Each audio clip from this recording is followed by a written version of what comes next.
So I made a joke tweet about how we're going to conquer Canada because I saw all of these Canadians really angry on X.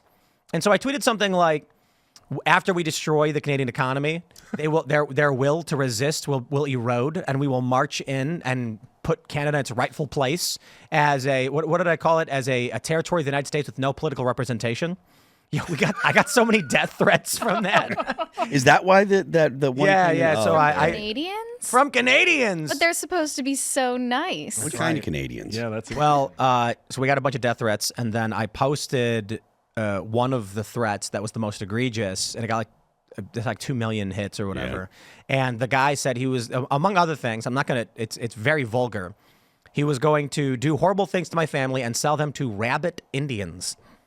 And rabbit, yes, like rabbits. Does he mean like what kind of Indian? I don't know. Rabbit kinds. The rabbit. feather. And so people started posting pictures of rabbits wearing headdresses, and then rabbit Indian started trending on X. Yeah, Grok was busy making pictures of rabbits with Indian headdresses or rabbits in India, like India from the country. You know, That's kind of. This is the thing. Like we've talked quite a bit how Democrats don't understand humor. That's why The Onion sucks now. Mm-hmm. Yeah. And I'm like, Canadians are just like Democrats.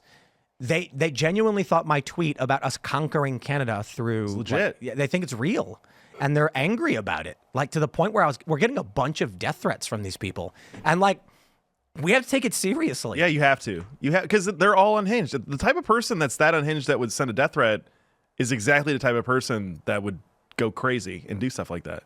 Look, it's a bad idea to make death threats. It's a bad idea to do that kind of stuff on the internet.com. Like, They know who you are. They You can know? find you, and that's forever. yeah. So they're losing right now, right? Oh, yeah. Well, they're losing their mind. We're all like in a really good mood, right? I'm in a good mood. I'm in a great mood. You know what really bugs me is I tweeted the what did I say? Like the era of the extraction of America is finally over. No country that can only, or what, I forgot how I phrased it, but any country that requires U.S. subsidy in order to survive shouldn't. And this means any and every country. The idea that you said, 40% of their economy is based off exports to the United States, that ain't our problem. If they want to be a vassal state, okay, and they want to be subservient and then live off our good graces, fine. But the idea that we would, for Canada and Mexico, forego our own manufacturing base, and not necessarily manufacturing, but any industry. I know there's some things Canada does we can't. They got tar sands. I know Mexico makes avocados. We don't make nearly as many. That's fine. I don't think 40% of the Mexican economy is avocados. What happens is we send our auto plants to Mexico and say, you do the work and we'll buy the car from you. That only works for like 20 years, you get fat profits, but then the next generation has no jobs. So they make no money, and there's no economic access, and then your country implodes. So it's time to put a stop to this. Now, I like what Trump did. The tariffs are going to be a pause for a month because he's basically saying, we'll see if you follow through. Well, but the real reason why he's doing this is not economic. It's because with Trudeau's lax immigration policies and his virtue signaling, what's been happening is Canada is actually the bigger threat to the United States when it comes to unsecure border. There were, in that video I saw this morning, they said that there were 150 encounters and arrests of terrorists at the southern border, but there were over 350 of these arrests at the northern border with Canada. And that's because Trudeau is out there signaling, saying he's not going to do anything to stop this illegal immigration. So the guys that really want to attack America, they've been going through Canada to get to the United States because it's actually less treacherous and they're more welcome there. Yep. Well, it's time to put a stop to it. I mean, look, anything that needs to be done, or the government, the federal government and ICE and Homeland Security should go to any lengths to stop illegal immigration coming into the United States. Doesn't matter if they're coming from Mexico or if they're coming from Canada. If we have to build a frost wall along the northern border, that's fine with me too. We can have the hot wall and the cold wall. I'm fine with it.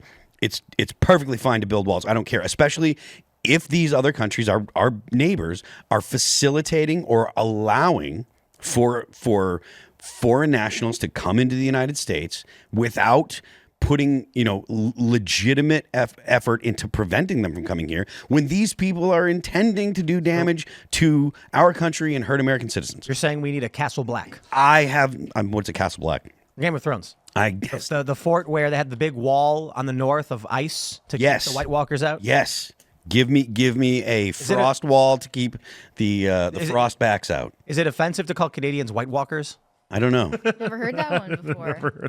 Yeah. Probably. We should They come say from it. Everything's Land of offensive, cold. so let's just err on doing it. Let's just call them White Walkers. Everything is offensive, especially to people that are upset about the whole situation with immigration. If they're upset about the immigration situation, anything you say to them is going to set them off. You can say, we want you to stay in Canada, and they're going to call you all kinds of names. Thanks for checking out this clip from Timcast IRL. Make sure to watch the show live Monday through Friday at 8 p.m. Subscribe to this channel, and we will see you all there.